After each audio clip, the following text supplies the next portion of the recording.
Ya, disculpen que abrí un archivo antiguo. ¿No era la última versión? Ya, ahora sí. Entonces, vamos a través de un breve recorrido histórico, a situar cuáles son las particularidades de la clínica psicológica de cara a la clínica médica, que es de donde nace la clínica. De hecho, que existe una psicoterapia es algo que es propio y particular de la tradición médica occidental. Dentro de la tradición médico tibetana, la tradición médico mapuche, no tiene sentido. Somos nosotros los que separamos una terapia física o del cuerpo de una terapia de la mente o psicoterapia. Algo que ya hemos visto en otros cursos. El ser humano, desde muy temprano, tuvo que lidiar con los fenómenos de la muerte, el dolor, sufrimiento, estos fenómenos extraños llamados enfermedad, y tuvo que otorgarle sentido. Sentido que tiene que ser coherente con su cosmovisión. Si yo vivo en un mundo mágico, la explicación de la enfermedad, el tratamiento de la enfermedad también es mágico. La enfermedad es un mal que puede ser hecho por entidades sobrenaturales o puede ser hecho por otra persona que vive en mi comunidad. Y el tratamiento, por lo tanto, tiene que ser de tipo mágico. Si yo vivo en una sociedad religiosa, la enfermedad es entendida como un castigo. Si ustedes leen el Evangelio, ¿no es cierto?, la vida de Jesús, van a ver que la enfermedad era tema de discusión de los sacerdotes. Y la pregunta, por ejemplo, de quién pecó para que alguien sea ciego. En ese sentido, la enfermedad, el dolor y aquello que nos acerca a la muerte, ha sido históricamente, durante mucho tiempo para la humanidad, un hecho sobrenatural. Sin embargo, cuando ya, en el caso nuestro, en el caso de la filosofía occidental, en el caso de lo que llamamos la sociedad occidental, es decir, las sociedades mediterráneas, europea mediterránea, aparece un giro donde de una cosmovisión religiosa se va progresivamente transitando hacia una cosmovisión filosófica, es decir, una manera de entender el mundo, de entender la naturaleza y de entender también la enfermedad y la curación, que se empieza a apartar de lo sobrenatural. Una reflexión naturalista respecto del cuerpo, de la enfermedad y de la vida. Y ahí aparece nuestra clínica occidental. La vamos a ver un poquito después. Bueno, entonces por primera vez en las islas griegas empieza a haber una reflexión naturalista eh, respecto de la enfermedad, y eso significa una forma distinta de abordar el tratamiento y la comprensión de lo que es la enfermedad. Y eso da pie a que bastantes siglos después aparezca una nueva cosmovisión, que es una cosmovisión científica, que es la cosmovisión oficial que se enseña en las universidades, en general en el mundo entero, pero sobre todo en Occidente. Las universidades son un producto europeo y es un producto de exportación europeo, que van junto con una manera particular de entender el universo, el cosmos, que es la manera científica. Y ahí la enfermedad aparece como una disfunción. Y vamos a ver después por qué eso tiene impacto en esto que llamamos salud mental y tratamientos mentales. Este giro desde una cosmovisión eh, más bien religiosa a una cosmovisión que podríamos llamar más bien filosófica, ocurre en estas islas griegas, y dan pie a la gran tradición de la filosofía clásica griega, que va de la mano con una manera de entender la posición del hombre en esta vida distinta, separada respecto de los designios o lo que ocurran en el plano sobrenatural. Bueno, y ahí surge también una nueva manera de entender la salud y la enfermedad, pero que es muy importante para entender la historia, ver cómo eso se vincula con la ética y con la política, porque no es una cuestión descontextualizada la que hace, por ejemplo, Hipócrates, el padre de la clínica médica occidental. ¿Mm? ¿Qué es lo que ocurre? Hay un giro en el mundo griego, desde una sociedad aristocrática, gobernada por la nobleza, a algo que es una novedad, que se conoce como democracia. Aparece la figura del ciudadano libre, y aparece la idea de que el poder radica en estos ciudadanos libres, que eligen a sus gobernantes, que es lo que llamamos democracia. Bueno, pero eso significa un giro también en cómo se entiende la vida individual y política, individual y social. El noble es aristócrata por herencia, por cuna, por nacimiento. Necesitamos generar una nueva élite gobernante, una nueva aristocracia, ¿m? De hombres capaces de gobernar la polis, pero que no sean por nacimiento, sino por la forma en cómo se cultivan a sí mismos. Son los mejores. Y ahí aparece una manera distinta de entender la relación a la salud. Bueno, hay un texto que ustedes tienen que leer donde aparece justamente la relación entre la psicoterapia y la ética griega. ¿Mm? Los griegos instalan en este proceso de convertirse en buenos ciudadanos ciertas máximas éticas. La ética no es el campo donde uno se porta bien o se porta mal, sino que es el arte de saber vivir, por si acaso. Bueno, ustedes van a encontrar en ese texto algunas palabritas un poco raras como epimeleia jetú, que significa cuidado de sí o inquietud por sí mismo, y noticeotón, que es conócete a ti mismo. Es decir, para el hombre griego se instala una relación consigo mismo de diálogo, de cultivarse a sí mismo, de ir al encuentro de la verdad de sí mismo. ¿Mm? Hay algo donde se junta este proceso de convertirse en ciudadano con transformarse a sí mismo. ¿Mm? Aquí hay algunas cuestiones bueno, que a lo mejor ustedes la van a encontrar en el texto, que es esto de hay que estar atento a sí mismo, vigilarse a sí mismo, tener conciencia de cuáles son tus límites, ¿m? Y educarte a ti mismo. Tú eres tu propio maestro. O sea, estás en esta vida para cultivarte. Ocúpate de ti. ¿M? Y de ahí aparece que la filosofía no es solo lo que nosotros entendemos hoy por filosofía, que es una suerte de arte especulativo respecto de las cosas, sino que ese arte especulativo tiene que servir para una buena vida, para saber vivir. ¿Mm? Por eso no es raro que la psicología derive en parte de la filosofía, y sobre todo de la filosofía moral. ¿Por qué? Porque esa filosofía tiene que servir para la vida. Tiene que servir ¿para qué? Para obtener algo que llamamos sabiduría. ¿Mm? Y la medicina, incluso la medicina física del cuerpo, también se inserta dentro de esa lógica. ¿Mm? La medicina es parte de la ética, la medicina es parte de ese cuidado del cuerpo, primero como una forma de saber vivir, de saber traducir en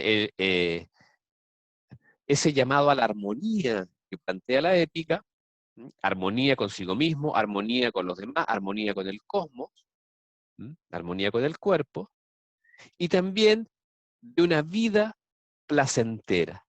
Es decir, los griegos inventaron algo novedoso, y es que al separarse de los dioses, al dejar a los dioses en su plano sobrenatural, No es que ellos hayan renunciado a eso, la presencia de los dioses es importante en la vida griega, y el plano sobrenatural está ahí todo el tiempo presente, pero al tomar distancia, al generar una cierta brecha respecto de ese plano, instalan una nueva manera de entender la vida.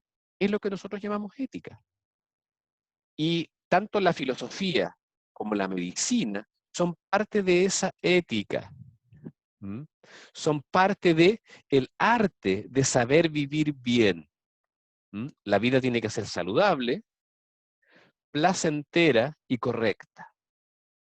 Y todo lo que llamamos terapia se inserta dentro de este marco. Y dentro de este marco nace la clínica. La clínica. Como aparece en el vídeo que ustedes tienen, el creador del término clínica es Hipócrates, Hipócrates o sus discípulos. La verdad es que nosotros sabemos de Hipócrates por una serie de textos que se llaman el Corpus Hippocraticum, que son muchos textos, que difícilmente lo escribió una sola persona. Bueno, y ahí aparece un giro en la práctica médica. ¿Por qué? Y como yo les decía, antes de esta cosmovisión filosófica de la vida, la enfermedad es materia fundamentalmente de los sacerdotes. En tanto la enfermedad es un hecho sobrenatural, el lugar, cuando yo estoy enfermo, ¿a dónde me dirijo? A un templo. ¿Y quiénes son los encargados de curar? Son los sacerdotes. ¿Mm? Eso es algo común en muchas sociedades de la época en que estamos hablando, incluso más tarde también. Bueno, Hipócrates plantea un giro donde la medicina se transforma en una tecné. Tecné significa algo así como artesanía, como un arte. Entonces, al decir esto estamos diciendo, miren, el médico no es un sacerdote, no es alguien que está conectado con el mundo sobrenatural, es un artesano. La clínica es un arte. Es algo que, como todo arte, se aprende en la práctica. Se aprende haciendo, viendo a los maestros, en esta relación maestro-discípulo, como en cualquier taller artesanal.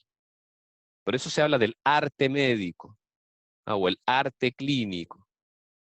De hecho, hasta el día de hoy, la formación de un médico o de una enfermera es yendo desde muy temprano a los hospitales. Ya en primer año no tienen nada que aportar en un hospital, sin embargo van a los campus clínicos. ¿Por qué? Porque se entiende que es algo que se aprende como se aprende cualquier artesanía, ¿Mm? Donde las cosas se hacen. Bueno, y eso significa que Hipócrates saca o lucha por sacar a los enfermos de los templos, y de ahí nace la palabra clínica. El lugar del enfermo no es el templo, sino que es su cama, su lecho. Clinos es cama. Entonces, el lugar del médico es acompañando al enfermo que está en su cama. Eso es clínica. Así trabaja un médico y así se forma un médico. ¿Mm? Hipócrates crea una teoría que explica las enfermedades de una manera naturalista. Si ustedes ven la teoría, que esto ya lo hemos mencionado, ustedes lo conocen, la teoría de los cuatro humores, es decir, que el equilibrio o el desequilibrio entre estos humores o líquidos corporales, como la sangre, la bilis negra y la flema, ¿m? Es lo que explica la enfermedad. Ustedes ven ahí una explicación 100% naturalista. Correcta o incorrecta no importa. Es una explicación donde no hay apelación ninguna al espacio de lo sobrenatural. Y ven bien, y esto es algo importante que vamos a recoger después, no hay ninguna apelación a la psique, al alma. ¿Mm? Los griegos tenían muy claro una noción de physis, que significa más o menos naturaleza, porque la noción de naturaleza que tenían los griegos es muy distinta a la nuestra. ¿Mm? Pero ahí venía el problema de cuál es el lugar de la psique o el alma en relación a esa fisis. ¿Es parte de esa fisis? ¿Está por fuera de esa fisis? Etcétera. Hipócrates se salta la psique. ¿Eh? Esto es una primera explicación que en estricto rigor podríamos llamar fisiológica de la enfermedad. ¿Y por qué? Porque Hipócrates plantea que el médico es un ayudante de la naturaleza. La enfermedad es un fenómeno puramente natural y el médico ayuda a la naturaleza a sanar. Eso también después, ahí tienen la figura de Galeno, un médico ya más tardío, médico romano, donde él clasifica todos los elementos, no solo él, digamos, gente, en cualidades elementales. Y esto van desde los planetas, las plantas, las piedras preciosas, los metales. ¿Mm? Entonces las enfermedades también. Una enfermedad fría tiene que ser curada, fría y seca, tiene que ser curada con humedad y calor, como el resfrío, por ejemplo. Y por eso la curación era, ¿no es cierto?, generar vapor, ¿m? Eh, y no exponerse a la luna, porque la luna es fría. Ahí, ¿por qué les nombro esto? Porque hay una relación bien importante que se mantiene durante siglos, que es la relación del hombre y de la enfermedad con todo el cosmos. ¿Mm?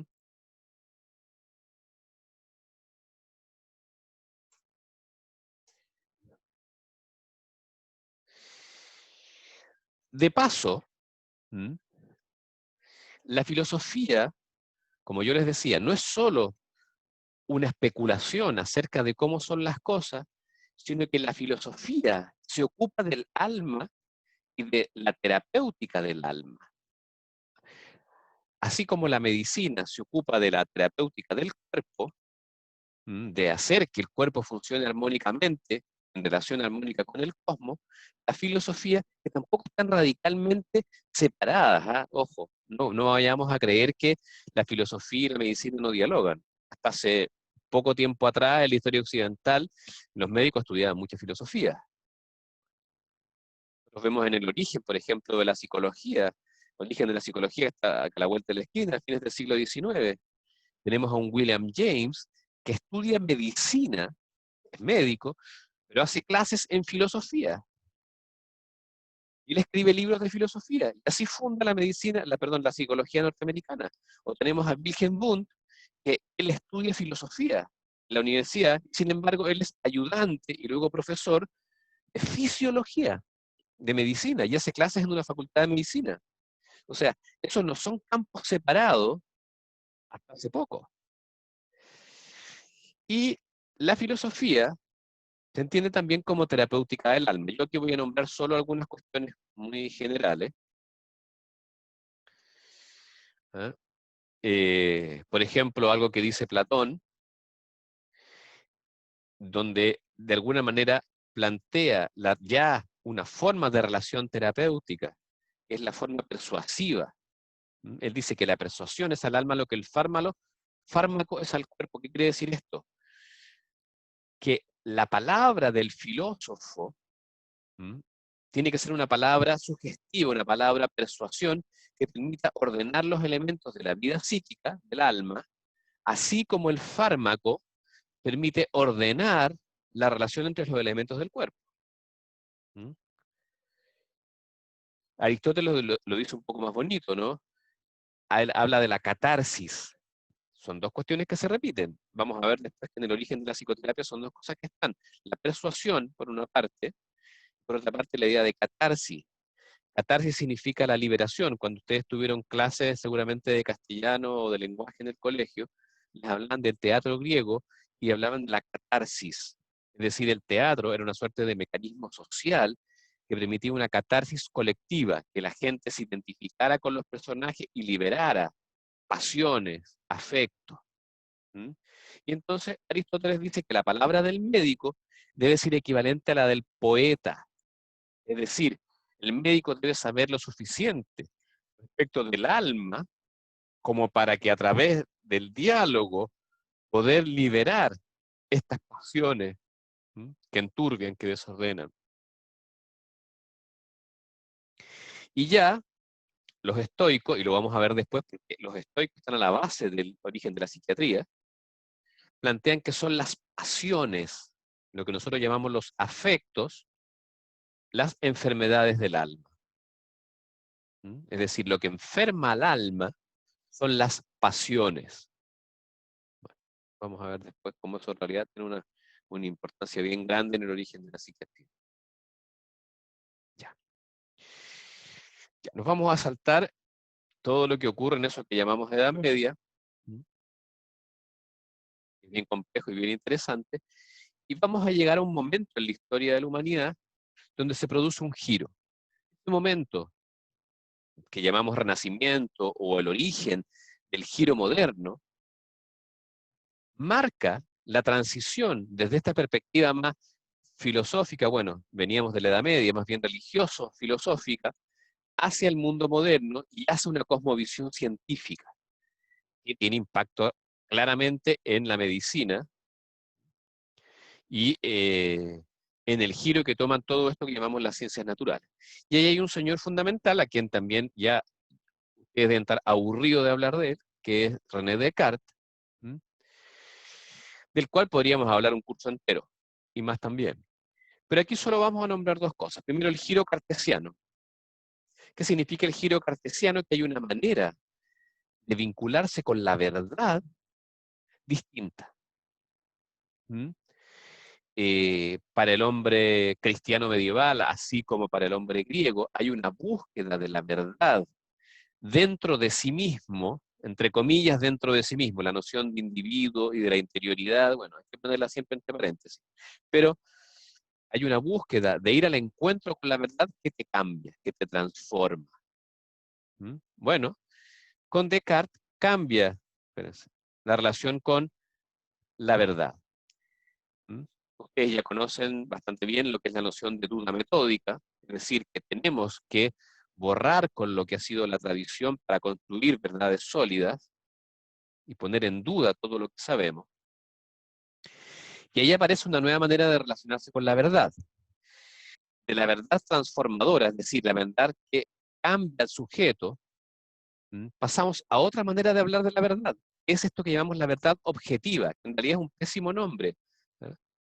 Porque en realidad, si somos cartesianos, la verdad es objetiva y subjetiva siempre al mismo tiempo. ¿Por qué? Porque es el sujeto el que es capaz de develar las leyes a través de las herramientas de la matemática con que funciona el universo. Pero eso cambia, a ver, como el método de acceder a la verdad. Para el hombre medieval y para el hombre antiguo, clásico, hay una disciplina y hay una ascesis que lleva al encuentro con la verdad.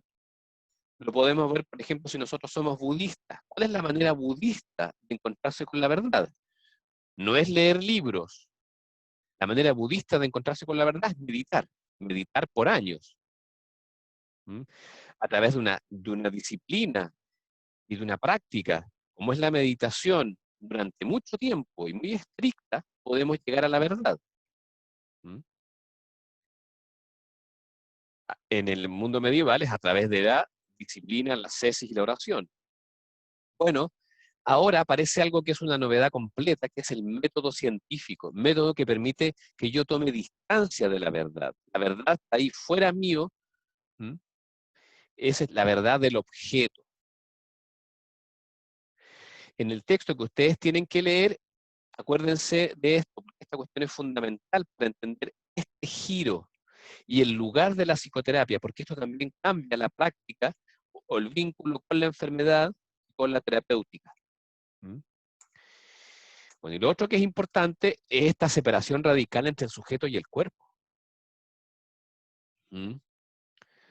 Esto yo ya se lo he mostrado otras veces, pero para Descartes, ¿no es cierto?, hay una separación evidente entre la esfera del sujeto y la esfera del cuerpo.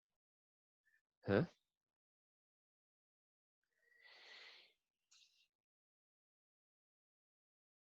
Y de ahí proviene esto que conocemos como el dualismo cartesiano, que a pesar de que a mucha gente no le gusta, que lo cuestiona, etcétera, sigue influyendo hasta el día de hoy. Y es ese dualismo el que hace que exista una medicina y una psicología como dos cuestiones completamente separadas. Y que una haya nacido más bien de las facultades de filosofía y otra más bien se vincule con las ciencias que llamamos de la naturaleza. Después de Descartes, y eso, como digo, es parte del rayado de cancha, de la manera en que vivimos, a lo mejor sin darnos cuenta, tenemos dos ámbitos separados, el ámbito de la materia, o el ámbito de la naturaleza, eso que llamamos el mundo, el objeto, de ahí viene lo de verdad objetiva, lo que llamamos el espíritu, el alma o el sujeto, el ámbito de la subjetividad, también llamado conciencia o mente. Este cuadro ya lo hemos visto otras veces, pero es bien importante ahora volver a revisarlo. ¿Por qué? Que del mundo natural, o sea, al separar el ámbito del sujeto, de la mente, del ámbito de lo que llamamos el objeto o la naturaleza, eso permite un despegue gigantesco de lo que son las ciencias naturales. O sea, en poquitos siglos, ¿no es cierto?, las ciencias naturales han tenido un desarrollo increíble y una traducción en tecnología ni soñable. O sea, piensen ustedes en la historia de la humanidad y cómo en un par de siglos hemos tenido desarrollos tecnológicos impensados a lo largo de toda la historia de la humanidad. Eso tiene que ver con esta operación que permite que la naturaleza funcione de manera mecánica, o funcione de manera, lo diríamos en términos más modernos, físico-química. No nos interesa ni Dios, ni el sujeto, ni la mente para estudiar la naturaleza. La naturaleza se rige por leyes, y esas leyes son leyes que podemos, ¿no es cierto?, estudiar a través del método científico. ¿Mm? Y eso nos permite también hacer una medicina distinta. ¿Por qué? Porque el cuerpo humano, pasa a estar del lado del objeto. Por eso yo les mostré en la diapositiva anterior esto de sujeto versus cuerpo. El cuerpo humano es una máquina más.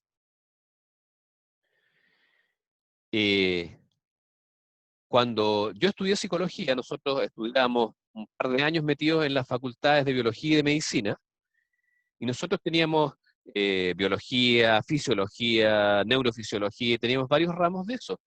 Y en realidad lo que estudiábamos era una especie de ingeniería corporal, ingeniería química, ingeniería eléctrica, ingeniería mecánica, estudiar, qué sé yo, sistema circulatorio, sistema, qué sé yo, sistema digestivo o sistema, eh, sistema nervioso. ¿Mm? Es lo mismo que podía manejar un ingeniero. ¿Mm? Entonces la medicina se transforma en una ingeniería del cuerpo. El cuerpo es una máquina cuyas leyes yo desentraño a través de, eh, digamos, de las ciencias naturales, ¿m? Y a través de eso yo propongo nuevas terapéuticas. Es una opción. ¿M? Y es la opción que tomó la medicina occidental, que la transformó en biomedicina. Pero mientras tanto, ¿qué pasa con ese otro ámbito? El ámbito que nos lleva al campo de las psicoterapias. Bueno, como ya lo hemos hablado, las ciencias humanas, entre las cuales se incluye la psicología, tienen un derrotero distinto, ¿no es cierto? De la metafísica del alma, ¿m? Pasamos a una filosofía ya más especializada, donde tenemos una filosofía de la mente que se acerca más a las ciencias de la naturaleza, es decir, una reflexión acerca de cómo funcionan las operaciones mentales, es lo que más adelante da pie, por ejemplo, a las ciencias cognitivas. ¿Mm? Pero también tenemos la filosofía moral, que se pregunta respecto de la naturaleza humana y cómo se vive correctamente. ¿Mm? Y eso también tiene enorme impacto en el origen de la psicología y en el hecho de que la psicología hasta el día de hoy funcione a través de escuelas y corrientes distintas. Tenemos una cuestión nueva que aparece ya en la modernidad, que es la exploración de la intimidad.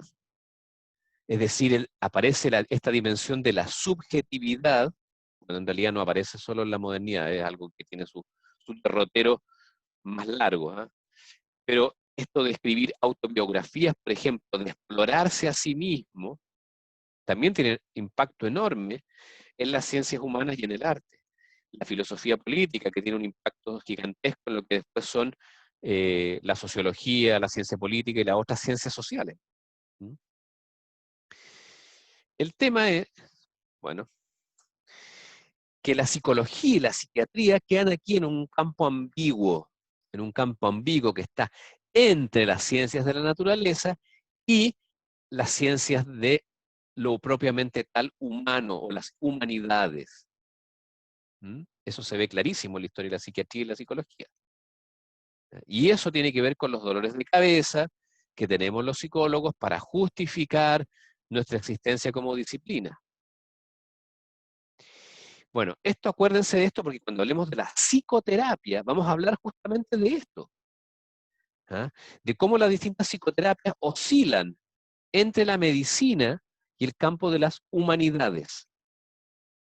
Hoy en día el campo de las humanidades no tiene un prestigio tan grande como el campo de las ciencias naturales. ¿Mm? Sin embargo, hay que entender que no hasta hace mucho, las humanidades eran una cuestión fundamental, porque ahí realmente estaba lo esencial, que es comprender al ser humano. ¿Mm? Y todo esto, en algo que yo también les he insistido varias veces, hay que entenderlo dentro de un contexto político, que es de modernización social, de transformación social. ¿Eh? El origen de las ciencias modernas y especialmente de las prácticas modernas, ¿Mm? Y de la psicología tiene mucho que ver con la necesidad de legitimarse en un contexto de cambio, de emergencia de un mundo nuevo. ¿Ah? Cuando uno entiende las aplicaciones de la psicología eh, de fines del siglo XIX y comienzos del siglo XX, esto es súper transparente. ¿Ah? La psicología tiene que servir para algo, ¿y para qué? Bueno, servir para todo esto que llamamos la transformación hacia la modernización social. Entonces, si miramos acá, tenemos el camino que sigue lo que nosotros conocemos como medicina. ¿Mm? Que por cierto, la formación de los médicos tal como la entendemos hoy es una formación del siglo XX. ¿Eh? Bueno, sería largo explicar la historia, pero es recién en el siglo XX que se empieza a regular la formación de los médicos como dependiente de las ciencias naturales. Antes eso no era así. ¿Y eso por qué? Porque a partir del siglo XIX nace una nueva clínica, distinta a la clínica hipocrática, que es la clínica biomédica. ¿Mm? ¿Qué quiere decir eso? Que la medicina hace una opción por ser como la cara aplicada de la biología. La palabra biología es una palabra del siglo XIX, no existía antes. Esto de estudiar la vida, ¿Mm? Y particularmente estudiar la vida como un conjunto de fenómenos físicos y químicos. ¿Mm? O sea,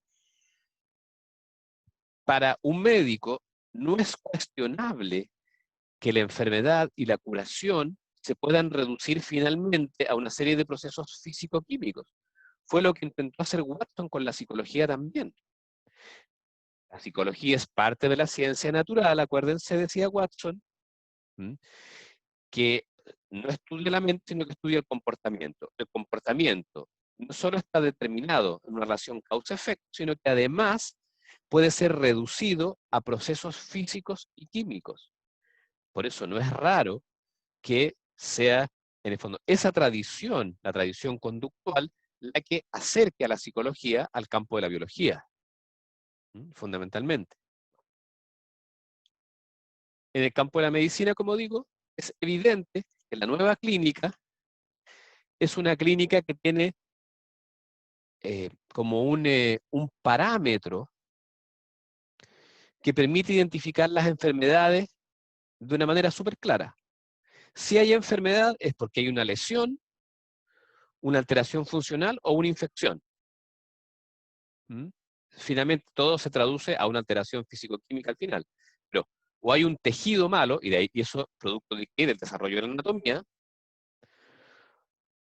hay un órgano que está funcionando mal, producto del desarrollo de la fisiología, o hay una infección, que es producto del desarrollo de la microbiología. O sea, si no hay algo de esto, no hay una verdadera enfermedad, que es uno de los problemas que tenemos en el campo, por ejemplo, de la salud pública, donde hay mucha gente que consulta, que se queja, que presenta malestar, dolor,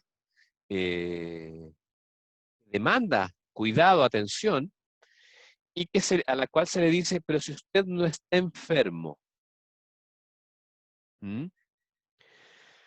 ¿Por qué? Porque en el fondo no tiene una lesión o una alteración funcional evidente, ni hay una infección. Entonces usted no está enfermo. ¿Qué se hace con esas personas? Se le envía al campo de lo psicosocial, que es lo que vamos a ver después, cuando hablemos de lo bio y lo psicosocial. ¿Mm? Entonces, y ustedes tienen que leerse otro texto que habla de eso, justamente de los pacientes policonsultantes en el sistema de salud, que son pacientes que se quejan, que se sienten mal y que representan casi un tercio de las horas en el sistema de salud público, pero que, entre comillas, no estarían enfermos. ¿Mm? Ya. ¿Y qué pasa entonces con el campo de las enfermedades mentales? O sea, si es evidente que para que haya una enfermedad tiene que haber una alteración fisiológica o una alteración anatómica o tiene que haber una infección, ¿qué pasa con esto que históricamente hemos conocido como los enajenados mentales o los locos? ¿Mm? Bueno, y aquí vamos a hacer un pequeño paréntesis para hablar de, del origen de la psiquiatría, que es clave para entender la posición de la psicoterapia. ¿Mm? Bueno, al llegar al Renacimiento, la locura no es necesariamente un asunto médico, la locura es una cuestión ambigua, que siempre está entre lo natural y lo sobrenatural. Ambivalencia que después se traslada hacia lo orgánico y lo moral, entendiendo por moral algo que podríamos hoy en día decir perfectamente psicológico, ¿eh? Como sinónimo incluso. El loco en la Edad Media podía ser perfectamente un santo o un endemoniado. ¿Mm? Y eso llega hasta bastante entrado el Renacimiento. ¿Eh? Los locos se comienzan a encerrar fundamentalmente cuando surge la prohibición de mendigar. Tiene mucho que ver con el valor del trabajo. Lo, eh, a los locos se le, a ver, en la filosofía o en la forma de vida del hombre medieval, eh, vivir de la providencia es un valor. Está lleno de órdenes religiosas mendicantes, es decir, que viven de lo que se les da. ¿Ah? ¿Por qué? Porque hay un pasaje del Evangelio que dice, confíen en Dios, confíen en la providencia, no es los pájaros del cielo y las flores del campo no cosechan, ni siembran, ni acumulan, y sin embargo viven y bien. Bueno, en una cosmovisión cristiana, eso es lo correcto. Sin embargo, una de las cuestiones claves con la modernidad es que cambia y aparece el valor del trabajo. Para el hombre medieval, así como para el hombre griego, el trabajo no es algo significativo. Al revés, es una cuestión de esclavos, de campesinos, de las clases bajas. El, el- el hombre superior, el noble, se dedica a la oración, la contemplación y la guerra, no a trabajar. ¿Mm? Bueno, eso cambia cuando cambian las condiciones económicas propias del capitalismo emergente, que se asocia, ¿no es cierto?, al nuevo comercio bueno, y a todo lo que es la transformación hacia la época moderna, donde, eh, donde la mendicidad empieza a ser condenada. Y ahí entonces aparece la idea de los válidos y los inválidos. Cuando nosotros todavía en el lenguaje usamos la palabra inválido, ¿de dónde viene la palabra inválido? La palabra inválido viene de esta separación que hace la legislación. Es decir, mire, hay mendigos que son inválidos. ¿Qué quiere decir inválidos? Que no pueden trabajar. A esos sí los vamos a permitir. Pero están los mendigos válidos. Es decir, los que sí podrían trabajar y que pudiendo trabajar no trabajan. Estos son malos. Y a esos los encerramos. Y dentro de ellos están los locos. ¿Mm? Y de ahí nace, ¿no es cierto?, que en el siglo XVII se encierra a los locos junto con una serie de sujetos indeseables, ociosos, digamos, para este nuevo orden social. ¿Ah? Y básicamente lo que ocurre en el siglo XVIII es un intento de humanizar esas condiciones de encierro. No hay mucho cambio ahí, hasta la Revolución Francesa. Es con la Revolución Francesa, y eso aparece también en el video que ustedes tienen que ver, viene la medicalización definitiva de la locura. ¿Ah? Hay una historia ahí, ¿no es cierto?, de Philippe Pinel, que está en el video, y donde hay, por una parte, la medicalización de la locura, pero también hay el enigma del loco, el enigma de la humanidad del loco. O sea, por primera vez el loco empieza a ser objeto de una reflexión muy profunda que lleva a legislar sobre la locura. ¿Ah? Bueno, y dentro de ello aparece este señor, que también aparece nombrado en el video, que es Philippe Pinel. ¿Mm? Philippe Pinel genera el primer tratamiento médico, oficial, de esta locura ya entendida médica filosóficamente. ¿Qué quiere decir eso? Que se entiende la locura como algo que está a medio camino entre lo biológico y, todavía no existía la palabra biología, digamos, entre lo físico y lo moral. ¿Eh? Y Pinel, y por eso yo le nombraba a los estoicos, retoma la filosofía estoica para generar una primera hipótesis acerca de la locura. Es decir, la locura, lo que está a base de la locura son las pasiones desordenadas, las pasiones desbordadas. La causa de la locura está en las pasiones. Y plantea un tratamiento que es consistente con eso. Pinel dialoga con los locos tratando de convencerlos, tratando de persuadirlos.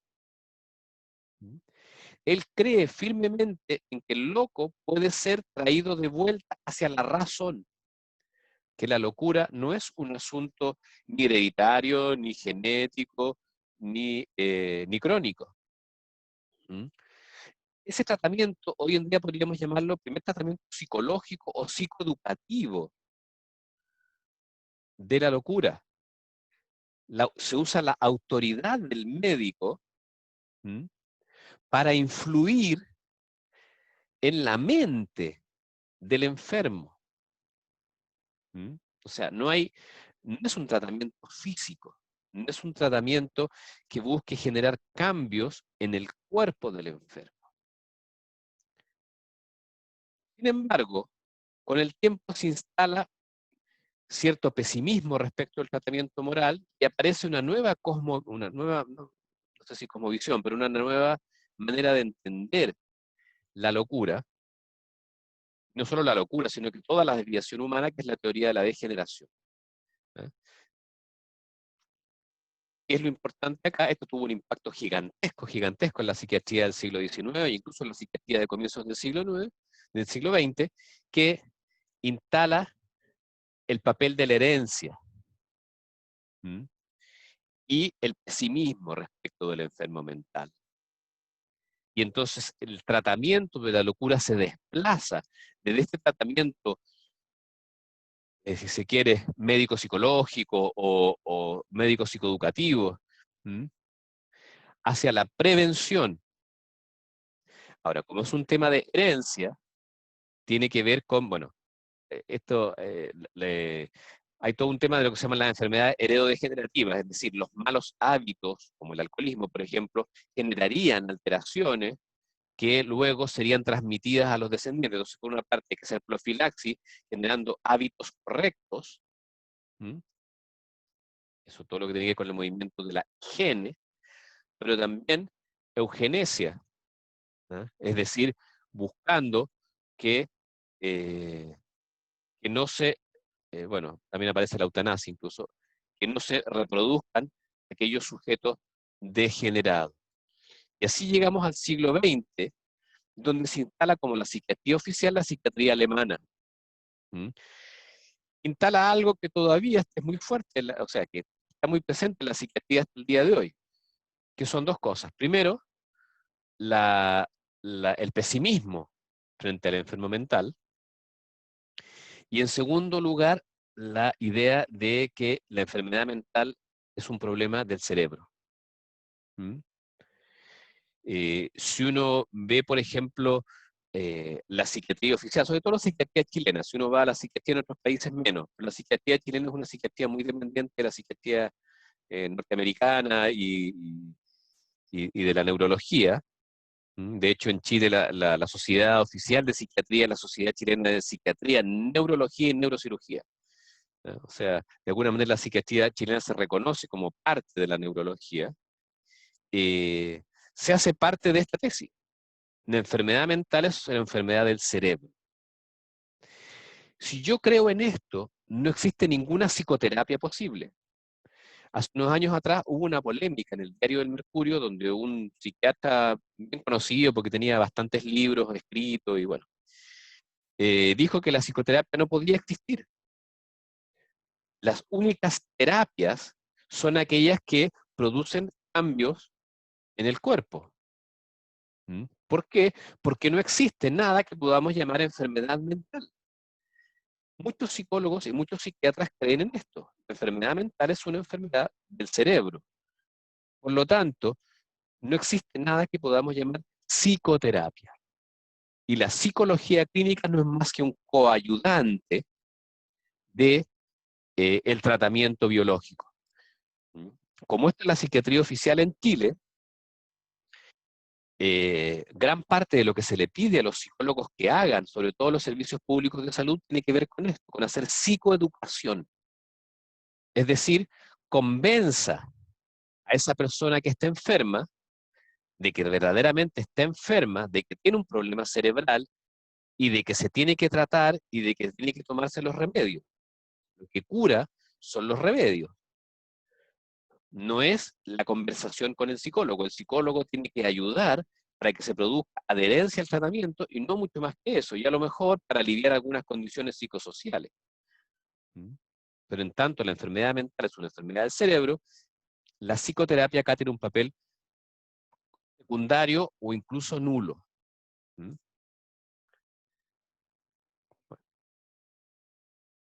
Como digo, se instala el pesimismo, incluso el temor al enfermo mental, y antes de los psicofármacos, ¿no es cierto?, evoluciona la terapia, una terapia que ya no habla con el enfermo, con el loco. ¿Mm? Por ejemplo, las terapias que se practican son la malarioterapia, es decir, producir fiebres altas a través de la infección de malaria, la lobotomía, que es seccionar una parte del cerebro, el choque insulínico, que es provocar convulsiones a través de la inyección de insulina, y el electroshock, que es algo que se sigue aplicando hasta el día de hoy. Todo esto antes de la llegada de los psicofármacos. Pero lo importante es lo que está detrás, ¿m? Que es cómo durante el siglo XX se instala esta idea de que la enfermedad mental en la práctica es una enfermedad del cerebro. ¿M? Y por lo tanto, este deseo de la psiquiatría de ser reconocida como una especialidad más por la medicina oficial lleva a tomar esta decisión. ¿M? Los tratamientos psiquiátricos son tratamientos fundamentalmente médicos, farmacológicos. Ya. Entonces, ¿qué pasa ahí con las psicoterapias? ¿Mm? Y ahí solo, y yo voy a dejar hasta acá, digamos, voy a hacer solo la introducción. ¿Mm? ¿Cómo es posible que frente a una medicina donde claramente la enfermedad es una alteración bioquímica del cuerpo, donde la enfermedad mental es una alteración del cerebro, qué vienen a hacer las psicoterapias? ¿Cómo es posible que existan las psicoterapias y que en el siglo XX se hayan difundido con tanta fuerza y se hayan ramificado y que hoy en día sea un campo sofisticado, especializado, de enorme producción, con gran literatura, con escuelas que forman psicoterapeutas? ¿Qué es esto de que existe una psicoterapia? ¿Mm? Esa es una de las interrogantes clave de este curso. ¿Ah? Y lo que yo decía al principio, ¿no? Las psicoterapias nacen dentro del contexto de la biomedicina occidental. Las psicoterapias es creada por médicos, básicamente por neurólogos. ¿Mm? Entonces, ¿es un producto de la medicina occidental? Sí. Ya. ¿Cómo entender eso? ¿Por qué? Porque las psicoterapias al mismo tiempo empiezan a hacerse cargo de aquello que la medicina va dejando fuera. ¿Mm? Cuando ustedes lean el texto que yo les puse sobre los policonsultantes, ¿mm? Ustedes van a ver cómo el sistema médico no sabe hacer o no sabe qué hacer con este tipo de sujetos que para efectos del sistema de salud se llaman los policonsultantes. ¿Mm?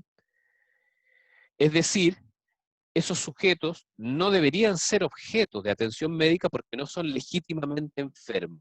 Bueno, eso mismo tiene que ver con el origen de las psicoterapias, es decir, existe un grupo de médicos que empieza a hacerse cargo de cierto tipo de fenómenos que la medicina va dejando fuera. Bueno, es el primer paso. Y el segundo paso es que es a través de ese movimiento que el sujeto vuelve a aparecer en la medicina con todos los dolores de cabeza que eso significa. Acuérdense que aquí separamos dos campos, el campo del cuerpo y el campo del sujeto. ¿Mm? La medicina se dedica al cuerpo. El cuerpo es una máquina y por lo tanto no requiere ver sujeto. ¿Ya? Y eso ha permitido que hoy en día hayamos extendido enormemente nuestros años de vida y también hoy día podamos curar enfermedades que antes eran incurables. Eso sin duda que tiene efecto. Ok, pero algo, cuando la medicina hace su opción, algo queda fuera, algo queda sin espacio, sin poder ser oído. Bueno, y hay médicos que se hacen cargo de esos tipos de pacientes, ¿m?, que quedan fuera de estas definiciones oficiales de la medicina. Y a partir de ahí se produce una suerte de retorno del sujeto, lo que genera una serie de problemas, pero ya no para los médicos. ¿Para quiénes? Para nosotros, para los psicólogos. Y eso es lo que hace que haya distintas escuelas psicológicas y distintas escuelas psicoterapéuticas. La pregunta, ¿por cuál es el lugar del sujeto en el tratamiento, en el sufrimiento, etcétera? Bueno, es lo que, como digo, representa la particularidad y también lo que representa el dolor de cabeza que hace que tengamos distintas corrientes psicoterapéuticas. Pero eso lo vamos a ver ya la próxima clase para no aburrirlos con mucho contenido.